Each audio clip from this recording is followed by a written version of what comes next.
Olá, neste vídeo iremos falar sobre Beatriz Nascimento e alguns aspectos relacionados ao seu artigo. Este grupo é composto por Ana Beatriz Santos, Evelyn, Gabriel Ferreira, Islan, Ismael, Israel, João Gabriel, Lorena, Stephanie, Tiago e Vinícius. Na Universidade Federal Fluminense, em 1974, esteve à frente da criação do Grupo de Trabalho André Rebouças, abordando com universitários negros do Rio e de São Paulo a discussão da temática racial na academia e na educação em geral.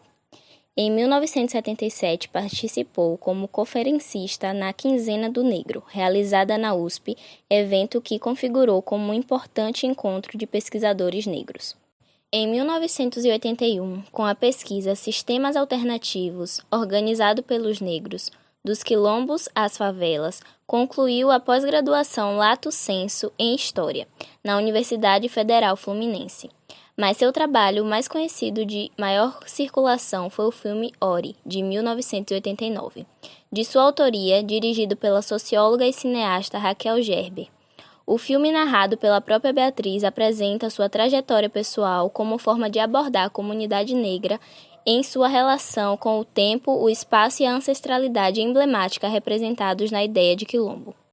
Ao longo de 20 anos, estudou as temáticas relacionadas ao racismo e aos quilombos, abordando a correlação entre corporeidade negra e espaço com as experiências de dispersão dos africanos e descendentes em terras brasileiras por meio das noções de transmigração. Além de diversos artigos e entrevistas a jornais e revistas de grande circulação nacional, como o suplemento Folhetim da Folha de São Paulo, ou seja, jornal Maioria Falante, Última Hora e a revista Manchete, seus artigos também foram publicados em periódicos como Revista de Cultura Vozes, Estudos Afroasiáticos e Revista do Patrimônio Histórico e Artístico Nacional. Além de militante intelectual, Beatriz era poetisa. A sua poesia traz à tona a experiência de ser mulher negra e essa sensibilidade se traduziu em toda a sua escrita. Maria Beatriz faz parte de um grupo de mulheres que, historicamente, combateram de frente o sexismo, o machismo e as violências domésticas. Em 28 de janeiro de 1995, foi assassinada após abrigar em sua casa uma amiga, vítima desse tipo de violência, encerrando assim uma trajetória acadêmica de luta e ativismo pelo movimento negro. No livro Conceito de Quilombo, a Beatriz Nascimento trata de trajetórias e características dos quilombos de Angola e do Brasil. Ela também constitui o quilombo de acordo com o contexto histórico, sofrendo assim a atualização do seu conceito. Meu grupo vai abordar os pontos que em nossa visão mais se destacaram no livro. O primeiro ponto abordado foi que o mundo ocidental procurou transmitir a visão da África como um continente isolado e estranho em costumes, e que a história desse território só foi despertada com a chegada dos europeus. Muitos historiadores, principalmente os europeus, excluem a identidade do negro e seus descendentes, no que diz respeito ao passado desses africanos, a trajetória dos diversos quilombos. Olá pessoal, meu nome é Gabriel Ferreira, eu sou aluno da ITE 21 e vou falar sobre o quilombo como instituição africana. Os europeus portugueses invadiram o continente africano e estabeleceram colônias em Angola. Eles perceberam que a maior fonte de riqueza na África era o tráfico escravista, sendo o Brasil no século XV o maior receptor desses escravos do mundo. A região de caça preferida dos portugueses era a região de etnia Mimundo, no sul da Angola. Eles utilizaram 3 métodos para aumentar esse tráfico. O primeiro foi a compra de traficantes de escravos para localidades dos povos mais afastados. Mais tarde, esses traficantes receberam o nome de pombeiros. O segundo método era a obtenção de escravos através da imposição de tributos aos chefes, mibundos conquistados.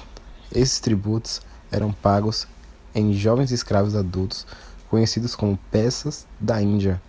O terceiro método era adquirir escravos através da guerra diretas. Durante essa invasão constante dos portugueses, diversas etnias se entrechocam no mesmo espaço, seja aderindo ao novo momento ou resistindo a essa invasão. Dentre elas tinham os Ibangalas, também conhecidos como Jagas. Eles eram caçadores vindos do leste e em 1569 começaram a expulsar o rei e os portugueses da capital, obrigando eles a se exilarem. Mas uns 3 anos depois, os portugueses usam armas de fogo, fazendo os Ibangalas recuarem. E 10 anos mais tarde, os Ibangalas se juntam com um grupo de etnia Mbundo para combater a invasão portuguesa. O povo Ibangala vivia muito do saque. Assim, eles não criavam gado e nem possuíam plantações. Eles também não criavam filhos, porque para eles prejudicariam nos diversos percursos que faziam. Então eles matavam todos esses recém-nascidos e adotavam os jovens das tribos que derrotavam. Além disso, em cultura, esse povo era antropófago, canibal, e usavam adereços e tatuagens pelo corpo, mas o vinho de palma tinha um significado especial para eles. Os Ibangalas tiveram um papel relevante nesse período da história angolana, a maior parte das vezes na resistência aos portugueses e outros no domínio de vastas regiões de fornecimento de escravos. Essa característica nômade, ou seja, essa mudança de lugar que esse povo sempre fazia e a formação social deles, que incluía os hábitos e os modos de vivência, pode ser reconhecida na instituição quilombo. A sociedade em Ibangala era aberta a todos os estrangeiros, desde que fazia o ritual de iniciação. No ritual de iniciação dos Ibangalas, a circunciação, ou seja, os cortes de partes genitais, representava o rito de passagem, incorporando os jovens de linhagens distintas e a essa sociedade guerreira. Quilombo, nesse caso, recebe prioritariamente um significado de instituição. Seria assim quilombo, o ato dos próprios indivíduos que se incorporarem à sociedade em Bangala. O outro significado de quilombo estava representado pelo território ou campo de guerra, denominava-se jaga. Ainda outro significado para quilombo dizia respeito ao local, à casa sagrada, onde se fazia o ritual de iniciação. Além disso, também era quilombo quando alguns imangalas estavam em comércio negreiro com os portugueses e o acampamento de escravos fugitivos. Mais tarde, no século XIX, as caravanas do comércio em Angola recebiam essa denominação também. O quilombo como instituição no período colonial e imperial no Brasil. Com a intensificação dos núcleos de populações negras livres do domínio colonial, se iniciaram as guerras no Nordeste do Brasil, no século XVI. Os portugueses pretendiam a destruição do quilombo de Palmares, principalmente. Depois dessas guerras, as autoridades portuguesas definiram quilombo em documento oficial como toda a habitação de negros fugidos que passem de 5, ainda que não tenham ranchos levantados e nem se achem pilões neles. No que diz respeito ao Brasil e Angola, percebe-se que há uma inter-relação entre os dois países frente ao tráfico negreiro. Neste mesmo momento se estrutura Angola-Janga no Brasil, conhecido como Quilombo dos Palmares. Há outros fatores coincidentes com a realidade angolana, como por exemplo a nominação do chefe africano de Palmares, como Gangazumba, enquanto o rei Bangala recebeu o nome de Gagá, sendo muito parecidos os dois termos.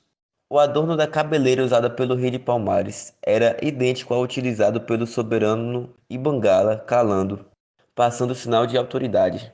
A última relação está no nome da instituição no Brasil, Angola-Janga.